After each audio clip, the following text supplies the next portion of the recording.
opioides. ¿Quiénes son los opioides? Los derivados del opio. A ver, chicos, ¿me escuchan? ¿Me ven? ¿Me oyen? ¿Me miran? Chicos, ¿ya?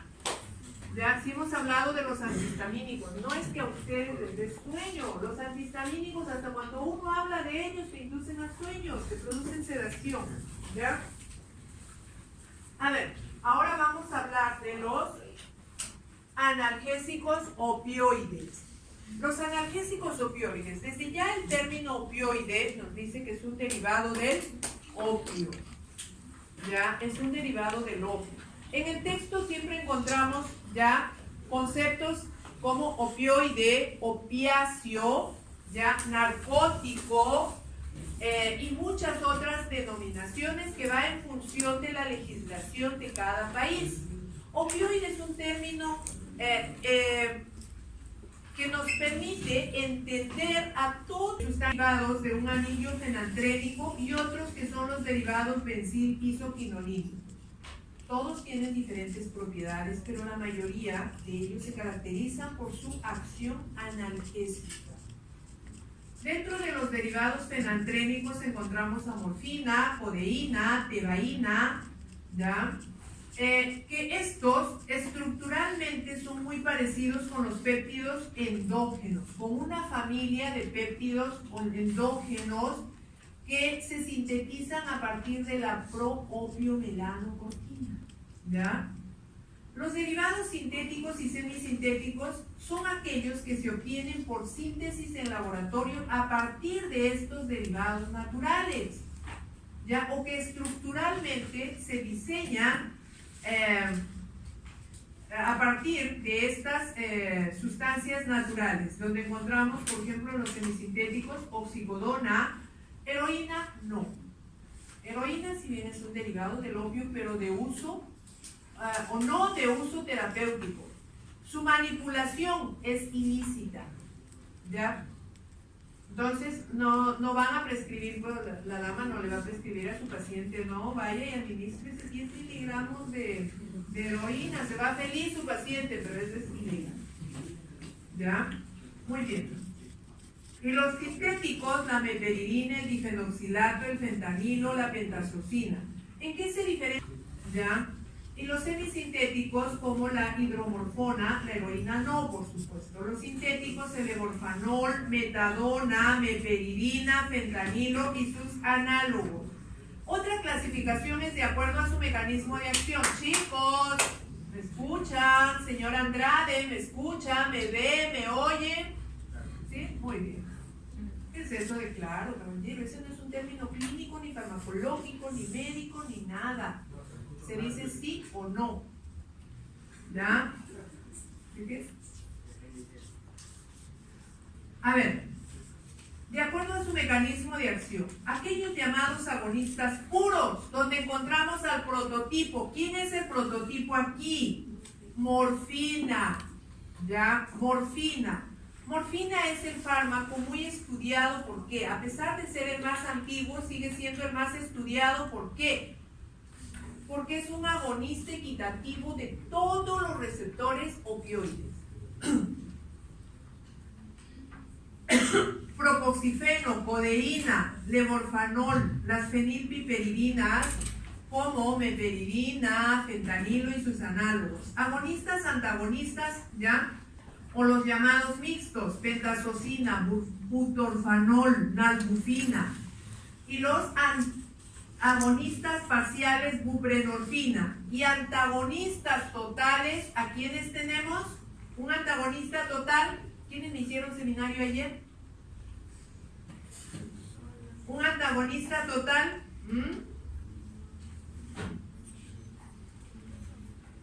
Naloxona y naltrexona. Ahora, ¿cuál es la diferencia entre los naturales y los semisintéticos y sintéticos? Estos naturales son moléculas poco lipofílicas, son moléculas, morfina es una molécula hidrofílica, a diferencia de los sintéticos y sintéticos que son moléculas muy lipofílicas. ¿Ya? ¿Cuáles son las acciones farmacológicas de los analgésicos opioides? los analgésicos opioides, por lo menos tenemos que identificar dos acciones farmacológicas: la acción analgésica y la acción depresora del sistema nervioso central. Y esta acción depresora se acompaña por una estimulación GABAérgica y dopaminérgica. Pero asimismo vamos a encontrar otras acciones más, como la eufórica y disfórica. ¿Cómo están distribuidos los receptores? Los receptores vamos a encontrar distribuidos a nivel espinal y supraespinal, y así como a nivel del sistema nervioso central y también del tracto gastrointestinal. A nivel espinal y supraespinal vamos a encontrar distribuidos a receptores como los Mu1, toda la familia del Mu1, el Mu2, los kappa y los delta. A nivel del sistema nervioso central, ¿ya? ¿Dónde encontramos al centro respiratorio? En el bulbo. O sea, en el bulbo vamos a encontrar al receptor Mu2. El centro del apetito, ¿dónde? A ver, caballeros. En el núcleo ventrolateral. Allí encontramos a los receptores Mu, kappa y delta. Ya, el centro del vómito,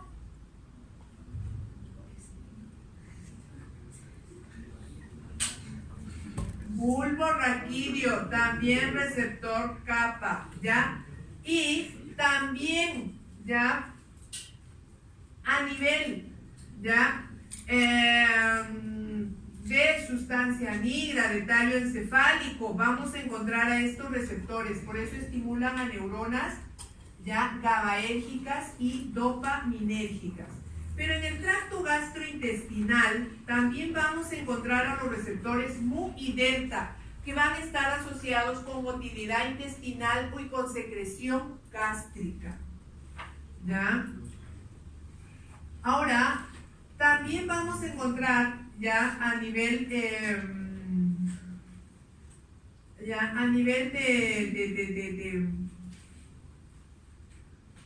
estimulación, ¿ya?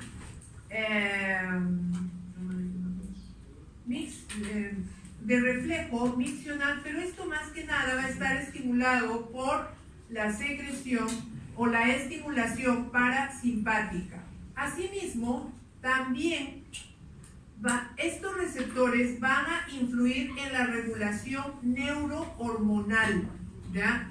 En la liberación de hormonas como la hormona de crecimiento, la hormona ACTH, cortisol, prolactina, etcétera, etcétera. Y también en la liberación de neurotransmisores, como ya habíamos visto, acetilcolina, en este caso, dopamina, aquí, y GABA, ¿ya? Y al neurotransmisor GABA. Bien, los receptores opioides. La familia de receptores opioides, los receptores Mu, kappa y delta, son receptores presinápticos o postsinápticos. Pre o pos. Su función más importante lo vamos a encontrar a nivel presináptico. Son receptores presinápticos. Los textos también dicen que vamos a encontrar receptores postsinápticos que están involucrados o acoplados a una familia de canales de calcio, ¿ya? Pero vamos a ocuparnos de los receptores presinápticos. ¿Por qué? Para entender el efecto de los analgésicos opioides. Los receptores opioides son receptores presinápticos, son receptores ionotrópicos o metabotrópicos. Chicos, a ver, siéntense cómodamente, chicos, no se arrullen, ¿ya? Si ustedes se sientan ahí, se arrullan, se abrigan. Metabotrópicos, son receptores presinápticos metabotrópicos, acoplados a proteínas G. ¿Qué tipo de proteína G?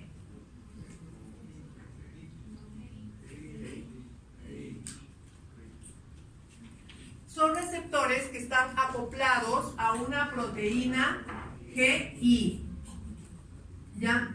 Y los receptores Postsinápticos dice que están acoplados a una proteína GO. Esta proteína GO está unida a un canal de calcio, ¿ya? Por eso es que activa toda esta cascada. Bueno, hablemos del receptor que está acoplado a la proteína GI. Como está acoplado a una proteína GI, ¿ya? Al activarse la proteína GI, va a inhibir a la adenilciclasa. Y esta adenilciclasa inhibe la conversión de ATP en AMP cíclico, disminuye el AMP cíclico, por lo tanto, cierra los canales de calcio. Y al disminuir el calcio intracelular, ¿ya? Apertura los canales de potasio. Por lo tanto, aquí me atiende. Por lo tanto, al aperturar los canales de potasio, ¿qué pasa con el potencial de membrana? ¿Se despolariza o se hiperpolariza? Se hiperpolariza. Si se hiperpolariza la neurona presináptica, no aumenta el calcio intracelular. Y si no aumenta el calcio intracelular, no se libera el neurotransmisor mediador del dolor, que es... Fuerte, fuerte. Sustancia P. Entonces, ¿por qué se hiperpolariza la neurona presináptica? Para que no se libere la sustancia P. ¿Ya? La sustancia P que está almacenada en la neurona presináptica en vesículas. Y para que se libere por exocitosis, como cualquier otro neurotransmisor, requiere el aumento de calcio intracelular. Pero como se bloquea el calcio y se apertura los canales de potasio, esta membrana se hiperpolariza. ¿Ya? Entonces, no se libera el neurotransmisor llamado sustancia P. En conclusión, ¿cuál es el efecto primario de los analgésicos opioides? Al aumentar la conductancia de potasio e inhibir la conductancia de calcio, hay una hiperpolarización de la membrana celular de la neurona presináptica. Inhibe la liberación de la sustancia P, ¿ya? Inhibe la liberación de este neurotransmisor. Ese es su efecto primario, su efecto principal, ¿ya? Pero además incrementa el sistema inhibitorio descendente aminérgico, o sea, incrementa la liberación de dopamina y de GABA. Ahora, este es el efecto primario. A partir de este efecto se van a dar toda una serie de efectos a nivel de órganos, sistemas y tejidos. Eso se los voy a preguntar en el seminario. ¿Ya? Ahora, ¿para qué se usan los analgésicos opioides? Dolor, edema pulmonar, tos, anestesia, y también tiene una acción antidiarreica porque hemos visto que hay receptores en el sistema nervioso entérico. ¿Ya? Está contraindicado en shock, en convulsión, creo que en shock, en convulsión, en hepatopatías en recién nacido por el metabolismo. Este tiene un metabolismo, estos son fármacos que se metabolizan en el hígado. Asma bronquial, ¿ya? Traumatismo, eso que les gusta a ustedes. TEC, ¿qué es el TEC? Más hipertensión intracraneal, insuficiencia renal crónica, ya que se elimina vía renal, hipotiroidismo y la enfermedad de Addison. Las RAMs las vamos a encontrar a nivel del sistema nervioso central. ¿Hay una alteración del humor? Sí, hay una acción disfórica y eufórica, ¿ya? Entonces sí alteran el carácter, náuseas, vómitos, ¿ya? Distermia, diaforesis, miosis. ¿Tiene una acción antitusígeno? Sí. ¿Dónde encontramos el centro de la tos? ¿Ya? Una depresión respiratoria, ¿ya? Disminución del aclaramiento mucociliar, también respuestas inmunosupresoras, ¿ya? Vasodilatación, bradicardia. ¿Por qué hay vasodilatación? Porque también cuando se administra, y esto se da principalmente con morfina, así como estimula la liberación de dopamina, GABA también estimula a neuronas histaminérgicas y hay descargas de histamina, por eso es que hay una acción vasodilatadora, inclusive se puede acompañar de urticaria, ¿ya? Inotropismo, ¿ya? Bradicardia. Inotropismo y ortostatismo. Estreñimiento puede llegar a una hipotensión ortostática. Estreñimiento, ¿ya? Y rubor y prurito, por lo mismo que les decía aquí, que hay liberación de histamina. Además, disfunción hepática y renal. Aumenta la incidencia de RAMS en casos de que haya alguna disfunción previa, tanto hepática y renal. Y la tolerancia y dependencia física. ¿Qué es la tolerancia?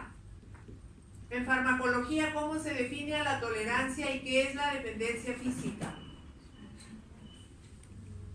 La tolerancia es que en una curva dosis-respuesta, esta se va a desviar a la derecha. ¿Por qué? Porque para lograr el efecto inicial cada vez va a requerir más dosis, ¿ya? Y la dependencia física es una adaptación homeostática. El organismo se adapta al fármaco. ¿Es reversible o irreversible? Debe ser reversible, ¿ya? La dependencia física se caracteriza por presentar el síndrome de abstinencia. Probablemente ustedes en algún texto vean RAMS, ¿no? Donde nos dicen miosis, miliasis, vasodilatación, hipertensión. Entonces, ¿por qué? Porque están asociados a la respuesta del síndrome de abstinencia, ¿ya? Muy bien. También podemos comparar la eficacia y potencia. Habíamos dicho que la potencia, ¿de qué depende? La potencia de un fármaco depende de la dosis. ¿Y la eficacia?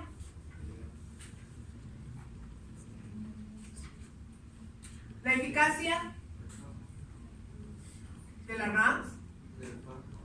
¿De qué? Del propio fármaco depende de su actividad intrínseca, de su efecto máximo, de su concentración plasmática máxima. La eficacia está más involucrada a otros conceptos. La potencia depende de las dosis. Ahora,